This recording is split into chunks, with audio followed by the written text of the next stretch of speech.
Lakas ng speed. Diyan ka lang. Ito na si 6'9". Ito na. Ayun na.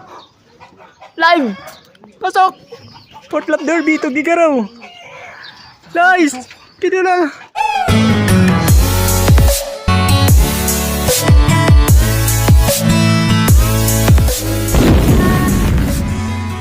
Alright, what's up sa inyo mga kalapatids? Welcome back dito sa Team Champalero Brothers TV. Yan. So, meron niya tayong quick update dahil merong good news. Masasabi ko na first time achievement namin ni Kuya. Pagkatapos ng ilang taon na pagkakarera namin nila Kuya, for the first time mga kalapatid. Grabe talaga, for the first time nangyari sa atin to. Pero bago yan, pakita ko nga pala yung mga buligan natin. Mga nakasalang sila para sa next year North Summer Race tsaka Winter Race breeding. Ayan, nakasalang sila guys. Sa mga gusto pala magpasuksok at gusto sumubok ng linyada natin, meron tayo dito mga local birds, yung mga, pero hindi rin basta-basta yung mga local birds natin tulad ng Florison.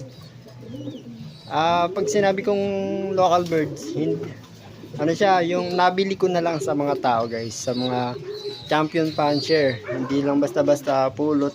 Ayun, mga Florison, Vandenbroek, Binstra, Stichelbout, ayun, yun lang yung mga paborito natin linyada rito At yung pinakauli, yung Stop Van Reed na kuha natin kay Sarah, Japansun. At syempre, yung pinaka-specialties natin dito, yung mga import line. Andito sila. Kaya mga Mona Lisa, Cannibal, tsaka Wolverine.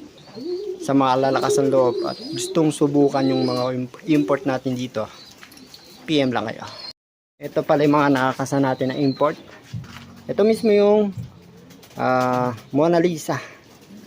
Yan mismo yung import. Tapos kinross natin sa black breed ng Cannibal line. Ayan. Bali hot seed ito ni 6'9", yung nilalaro natin. Ito rin same line, bali inbreed naman to ng Mona Lisa.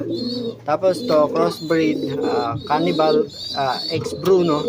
Ito yung nanay ni 6'9". Yan yung nanay ni 6'9". Tapos ito naman next pairing natin.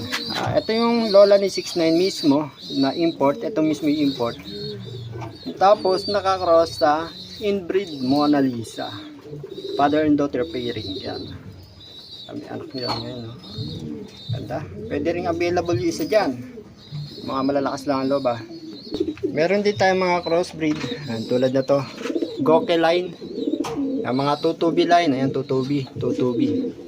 Ito na-acquire natin kay Sir Chris Cabanayan. Ito namang isa na to. Puncher from Pampanga. Dinirekta pa natin yan. Ang line ni Money Hunter, Money Maker. Shoutout Sir Ginto. Ayan, ang mga pumapaldo sa mga pooling. Ayan, nagpuro tayo ng tutubi.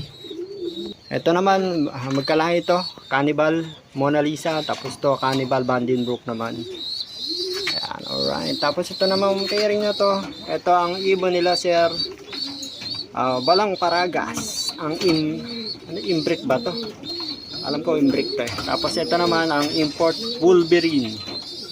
Ito yung magulang. Ito yung nanay ng natira natin sa One Loop Race, Alegre. Tulin din ang anak natin sa Alegre. Kaso nga lang hindi nakauwi ng final lap.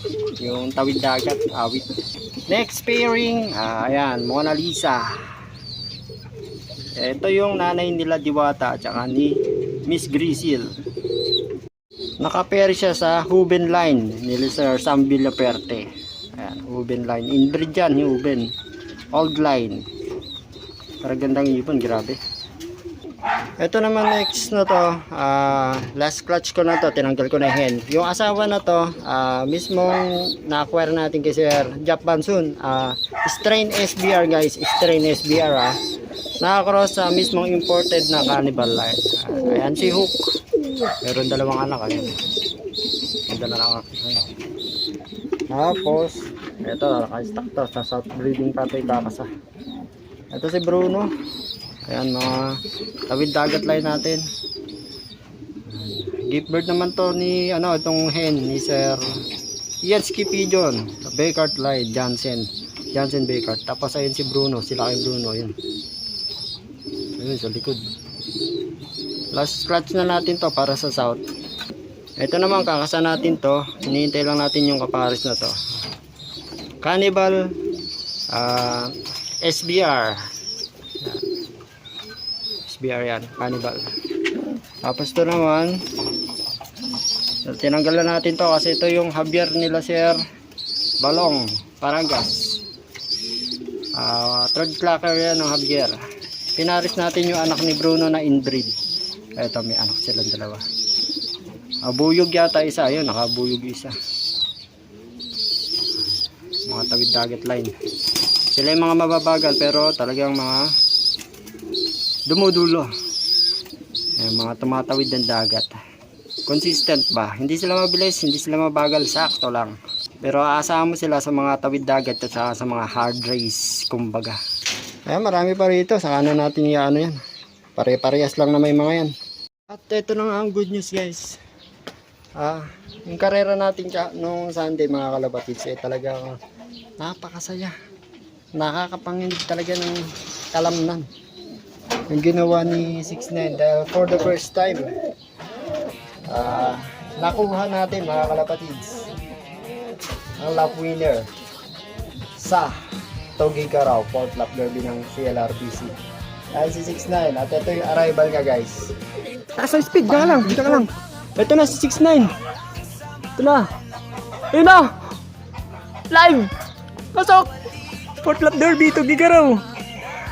Nice. Dito na. Pasok. Pasok. Taas ang speed na to. Hindi ko na mamoy. Clock muna kami.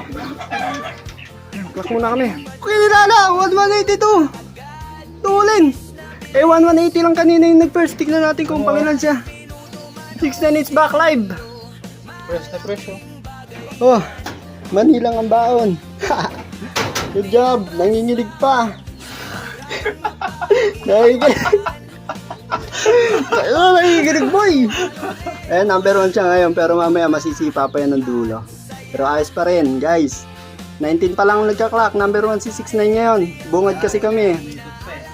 Umikot pa tapos nagkamali kami sa clocking na naman. Tulad na to. Nagkamali rin ako. Maaga boy eh. Sayang. Grabe. Bilang minuto pa yan.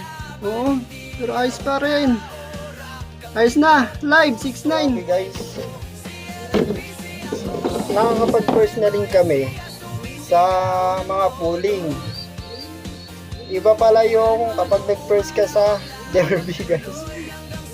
Tagal-tagal na namin na nagkakarera. Pangarap talaga namin makapag-lap winner ni Kuya.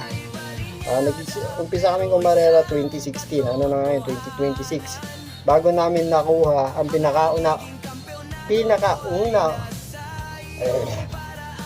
kauna-unahan naming lap winner sa derby.